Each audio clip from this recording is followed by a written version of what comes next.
Now to find beta j, take partial derivative with respect to beta j of equation number 2 and equate to 0.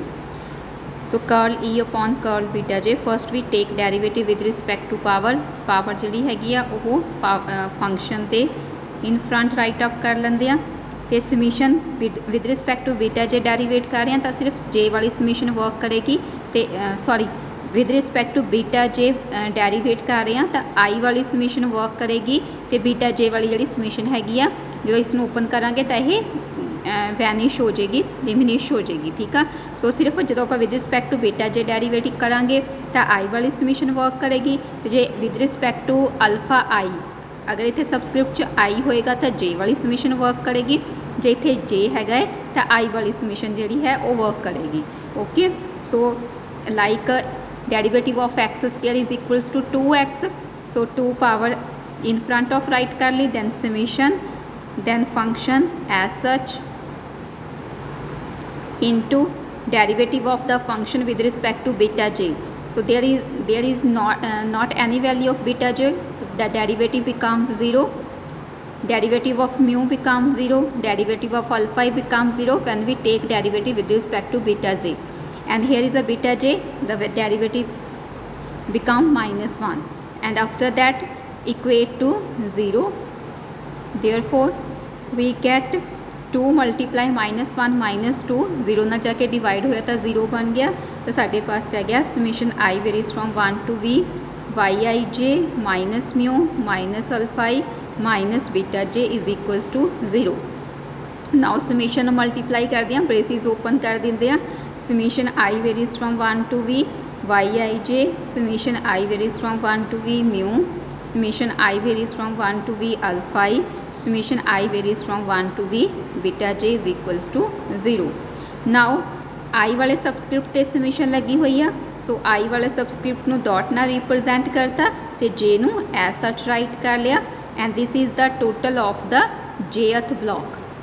okay, y dot j is the total of the jth block minus mu आई वाली summation की constant है, summation तो बाहर right up हो जाएगा, इत्थे बचेगा 1 v times add होएगा तो साढ़े पास उसका आंसर आ जाएगा v. सो अल्फा आई से इत्थे सेम सबस्क्रिप्ट ते समीशन लगी हुई है, here is alpha I and the summation ते भी आई हैगा.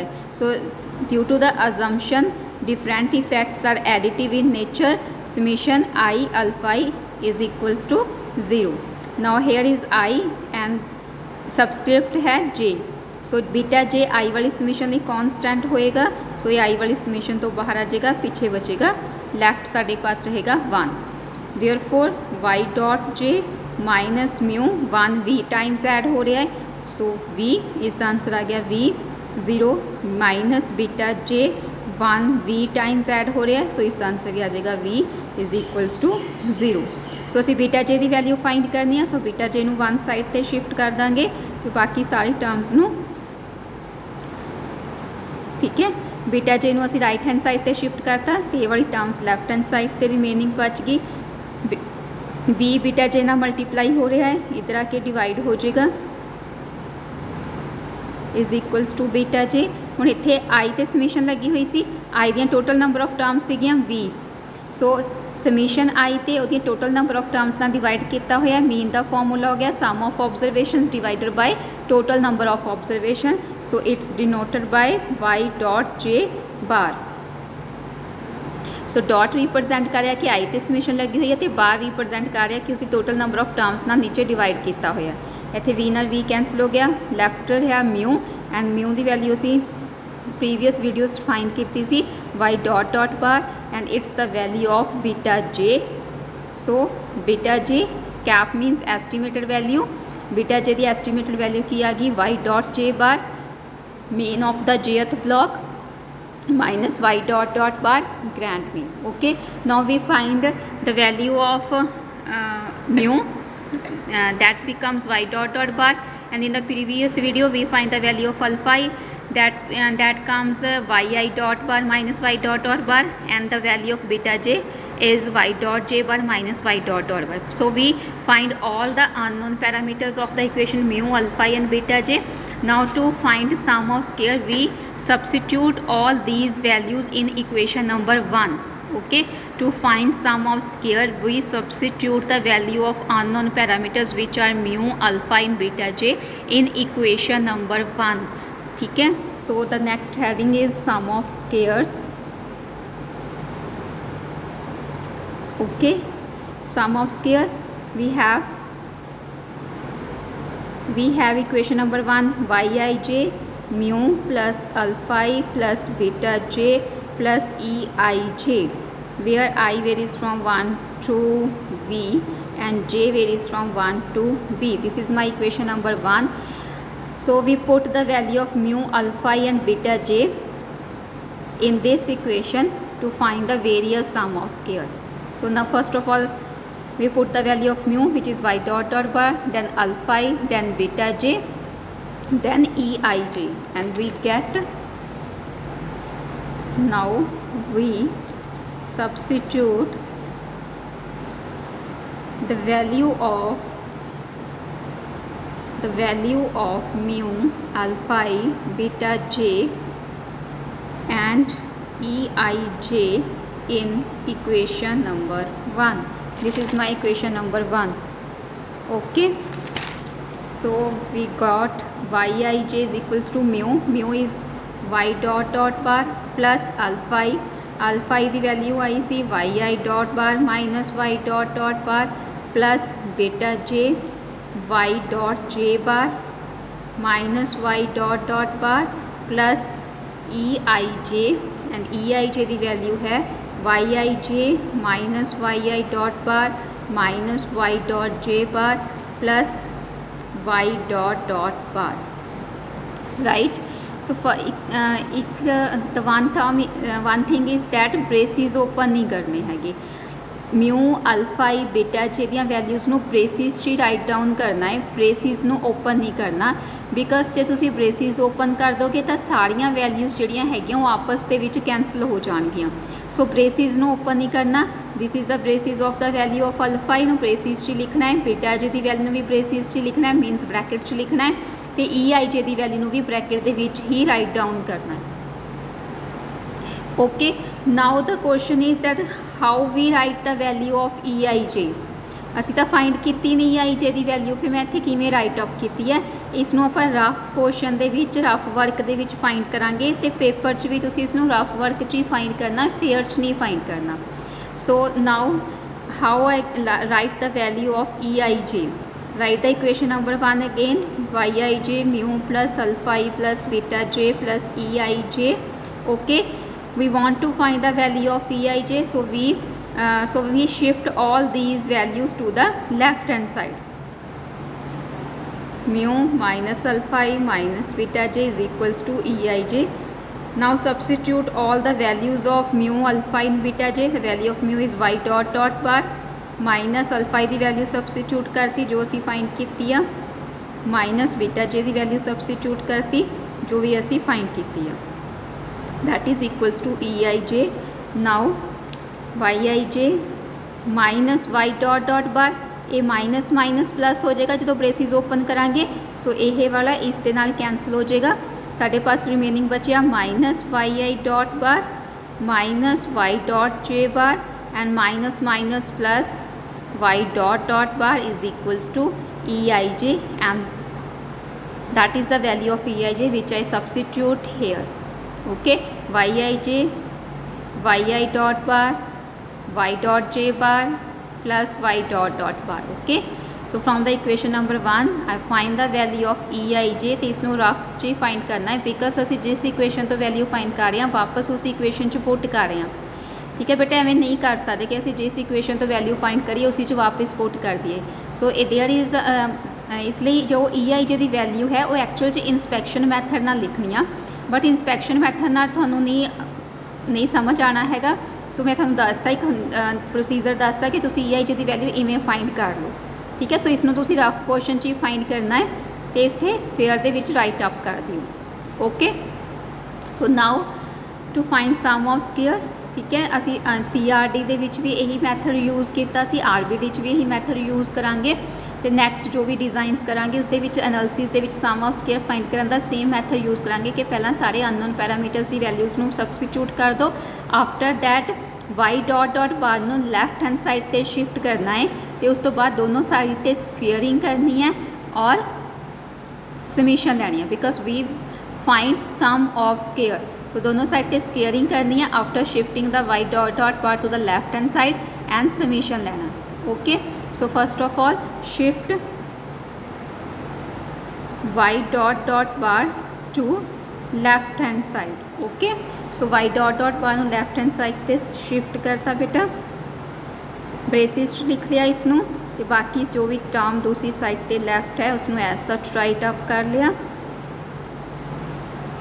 ब्रेसिस ओपन नहीं करनिया, आई रिपीट अगेन बिकॉज जो तुसी ब्रेसिस ओपन कर दोगे तो सारिया वैल्यूज़ आपस के कैंसल हो जाएगियाँ तो थोड़े पास 0 रिमेनिंग आ जाएगा। ओके, फर्स्ट स्टैप कंप्लीट हो गया। आप Y dot dot one left hand side पे शिफ्ट करता। Now taking squaring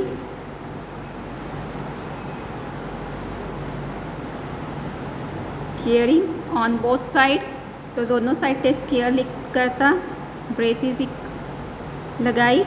whole square करना है बेटा, ये नहीं है कि तुसी 1 बाय 1 स्केयर कर दो, होल स्केयर करना है बोथ साइड पे। ठीक है, सो असी कर्ल ब्रेसिस यूज़ की तो कर्ल ब्रेसिस के बाहर स्केयरिंग की। Okay, after that taking squaring and summation, हम दोनों साइड पे समीशन लेनी है and summation over i and j on both sides.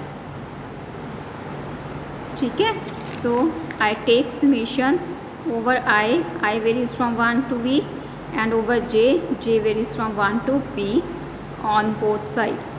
Okay, ठीक है, लेफ्ट हैंड साइड जो है वो कंप्लीट है। It's give the value of total sum of square. देखो टोटल ऑब्जर्वेशंस हैं, टोटल ग्रैंड मीन है, उसकी स्केयरिंग भी है, उसकी समीशन भी है। So this quantity gives me the value of total sum of square. उस तो बाद असी सिर्फ इस साइड नू सॉल्व करांगे। ठीक है, इस साइड में किवें सॉल्व करांगे, इत्थे a plus b plus c whole square का फॉर्मूला राइट अप करांगे। याद है ना थानू, a b c, a plus b plus c whole square का फॉर्मूला होंदा है a square plus b square plus c square plus 2ab 2bc 2ca। ये वाला फॉर्मूला जो है इसनू इत्थे असी राइट अप करांगे। सो it gives the value of total sum of के इस पर कुछ नहीं करना, सिर्फ इस साइड में सॉल्व कर रहे हैं। सो समीशन एज सच ही आउटसाइड से राइट अप की। ठीक है, करली ब्रेसिस लगी हुई है, सिर्फ स्केयरिंग कर रही हैं। A square plus b square plus c square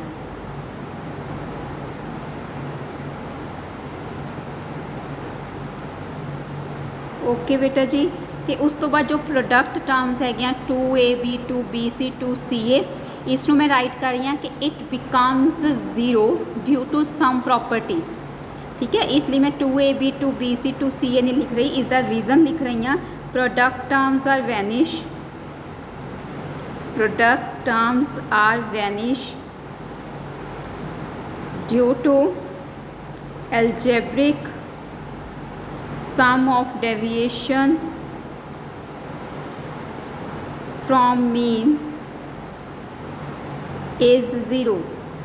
बेटा ए वाली प्रॉपर्टी यूज़ की असी, due to this property the product terms 2ab जो इत्थे लिखना सी 2 into ab plus 2 into b c plus 2 into c a, तीनों terms due to this property vanish हो गया है। प्रॉपर्टी क्या है, मीन दी फर्स्ट प्रॉपर्टी है बेटा algebraic sum of deviation from mean is 0।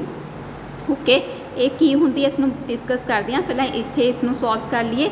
Total sum of square है, हुण इस तो बाद नैक्सट की करना है, समीशन अंदर मल्टीप्लाई कर देना, double summation Y I dot bar minus Y dot dot bar the square plus double summation Y dot J bar minus Y dot dot bar the square plus double summation Y I J minus Y I dot bar minus Y dot J bar plus Y dot dot bar the square. Okay बेटा, and summation from I varies from 1 to b, j varies from 1 to b.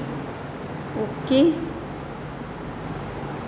now this is the value of alpha I, yi dot bar minus y dot bar is the value of alpha I, and alpha is the effect due to the treatment. So this quantity gives me sum of square due to treatment. I repeat, yi dot bar minus y dot bar alpha I की value I see, alpha I जो है वो treatment का effect denote कर रहा है. So this quantity gives me sum of square due to treatments. ये जी क्वांटिटी है ट्रीटमेंट का इफैक्ट डिनोट कर रही है, स्केयरिंग है, समीशन है. सो ये sum of square due to treatment दी वैल्यू है. तो ये जो आंसर है ये बीटा जे का आंसर आया सी. तो बीटा जे जो है वो ब्लॉक के इफैक्ट को डिनोट कर रहा है. So it gives me the value of sum of square due to block. तो ये जो आंसर सीगा ई आई जे का सी. ठीक है, it is the value of e i j. तो वह स्केयरिंग है, समीशन है. तो ई आई जे मतलब कि effect of error. So it gives me the value of sum of square due to error. So total sum of square is equals to this. From this equation we say that sum of squares are additive in nature. That मीनस अगर सानू ये किसी भी तीन दियाँ values पता है तो असी वो प्लस माइनस वाला फॉर्मूला लगा के फोर्थ वन की जी वैल्यू हैगी आ वो फाइंड कर सकते हैं. We know the value of any 3 factors than we find the value of the fourth factor by using the plus minus calculation. Okay, so the remaining is that what is this property, algebraic sum of deviation from mean is 0. देखो बेटा अपन एक starting दे विच ना जो अपन mean करते होंगे तो असीं एक प्रॉपर्टी करते होंगे सीगे कि अगर सानू x दी वैल्यूज़ दित्तियां होण, इसकी गल करते हैं कि algebraic sum of deviation from mean is 0 के किवें बनता है. पहला तो गल हैगी है कि डेविएशन फ्रॉम मीन की होंदा है. डेविएशन फ्रॉम मीन होंदा है बेटा कि सानू एक्स दी ऑब्जरवेशन दित्तियां लाइक 1 2 3 4 5. ठीक है, डेविएशन फ्रॉम मीन का मतलब हैगा कि एक्स ऑब्जरवेशनस जो उन्हों का मीन माइनस करो. डेविएशन का मतलब होंदा सबट्रैक्ट करना ऑब्जरवेशनस नू किसी पर्टिकुलर टर्म के विचों किस दे विचों सबट्रैक्ट करना जिस तो डेविएशन लैन लई कहा गया है. सानू डेविएशन फ्रॉम मीन लैन लई कहा गया, सो असीं ऑब्जरवेशन जो मीन माइनस करांगे. इस सीरीज़ का मीन आएगा total is 15. So mean is equals to 15 divided by 5 is equals to 3. So 1 minus 3 minus 2 2 minus 3 minus 1 3 minus 3 0 4 minus 3 1 5 minus 3 2. So this is the deviation from mean. तो जो deviation from mean का सम किया इन्हों add किया, देखो -2 -1 0 1 2 add किया तो साढ़े पास आंसर आ गया 0. सो सम ऑफ डेविएशन इज़ 0. ठीक है, सो ये चीज़ क्लीयर हो गई कि सम ऑफ डेविएशन 0 होंदी है.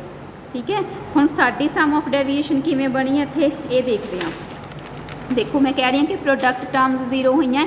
हुण अगर आप 2ab लिखना होंदा तो असीं किवें लिखदे 2 into a.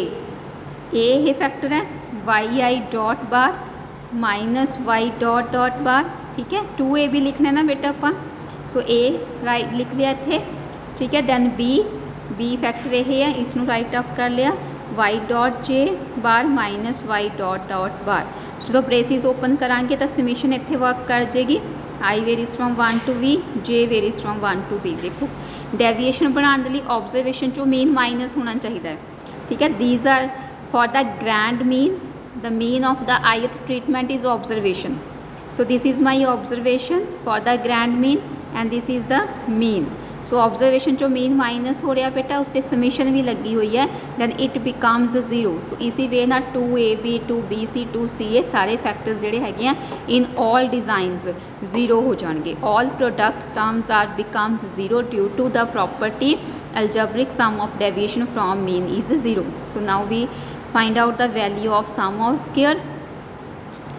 In the next one we find the value of mean sum of square, degree of freedom and the ANOVA table. Okay, thank you.